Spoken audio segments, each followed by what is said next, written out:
La Facoltà di Psicologia ha accolto l'invito del rettore di organizzare, come tutte le facoltà, un evento sul tema della speranza. Ciò che si è pensato innanzitutto è stato di invitare a tenere una conferenza il massimo esperto di questo tema, ovvero il professor Anthony Scioli, che è stato il primo che ha approcciato la tematica della speranza con un approccio di tipo scientifico. In realtà i nostri colleghi all'interno della facoltà da tempo stanno occupandosi di questo argomento e abbiamo preso consapevolezza che ci sono almeno una decina di filoni di ricerca attivi sul tema della speranza. Alcune di queste ricerche hanno un po' l'obiettivo di verificare, di descrivere qual è il livello di speranza che è presente in diversi tipi di popolazione. Ad esempio, i giovani, è chiaro l'interesse verso questa fascia della popolazione. Molto spesso si dice che i giovani non hanno prospettive, hanno un orizzonte temporale limitato e quindi è stato interessante da parte di alcuni colleghi verificare oggi come la popolazione giovanile vive l'esperienza della speranza. Esistono dei percorsi formativi che possono aiutare a crescere in sé la speranza, applicati ad esempio nelle scuole.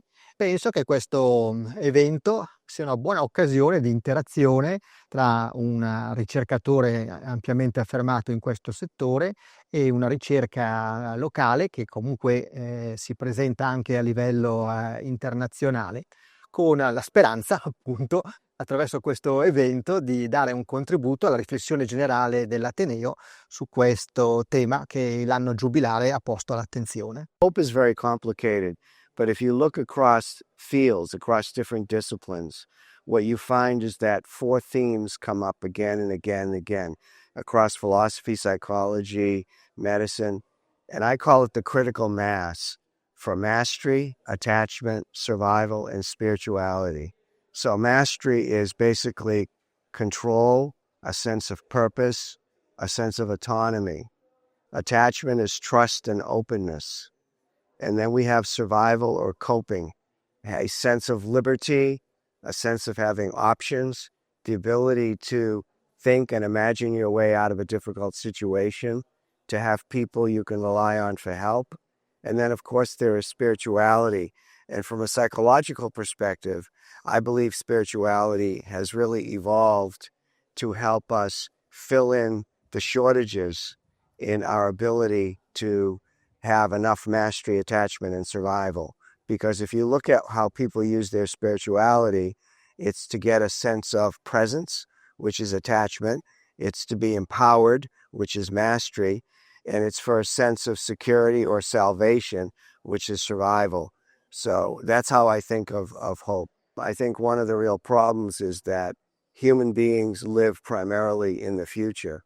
And I think a lot of young people don't know if there's going to be a future. They worry about climate change. They worry about debt. They worry about having jobs. They worry about nuclear war. They worry about all kinds of things. I think the number one message I would give to students is you can take charge of the future. All the old people will be dead. It's you. The future is for you.